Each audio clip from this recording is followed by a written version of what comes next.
Now, the rest of the story. Takes a while to accumulate statistics, even longer to evaluate them, but there are trends, as reported by the National Institute on Drug Abuse, for example. And the trends in drug use among college students are encouraging. The period under study is 1980 through 1987, and what do you know? In the category of any illicit drug, a decline among college students in the abuse thereof. From 1980 through 1984, 56% to 45%, followed by a leveling from 84 to 86, and then a significant decline from 45% to 40% between 1986 and 87. Drug use and misuse is down.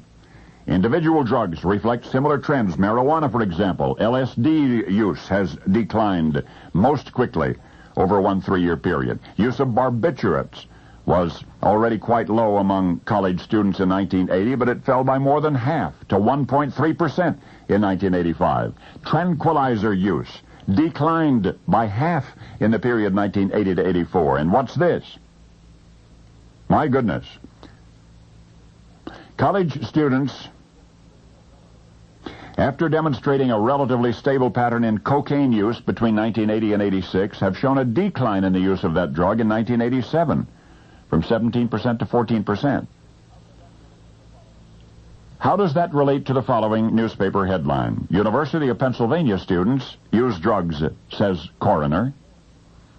Nearly 3/4 of University of Pennsylvania students take stimulants for exams. 1 dead. That's a quote.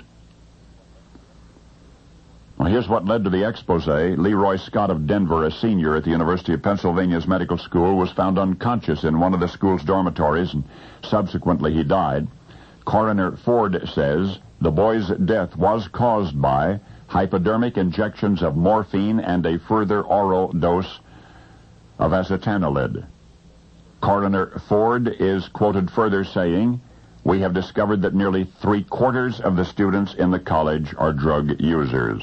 He said that his statement applied not only to members of the medical department, but to practically every department in the college.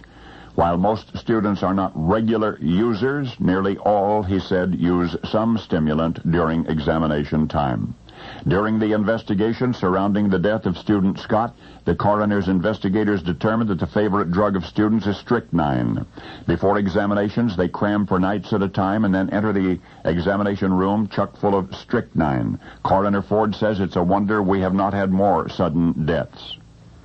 Dr. Alan J. Smith, professor of pathology, dean of the medical department at the University of Pennsylvania, declared that he has no knowledge of any such extensive drugging as that reported by the coroner. Dr. Hobart Hare, who saw young Scott before he died, said, "So far as the reports of the morphine or similar habits among the students of Pennsylvania is concerned, I don't believe a word of it, but," Dr. Hare conceded, "to be sure, there is on campus misuse of drugs," end quote. This scandal at the University of Pennsylvania was not considered sufficiently significant even to make page 1 when it was reported by the New York Sunday World, November 29, 1910. Now you know the rest of the story.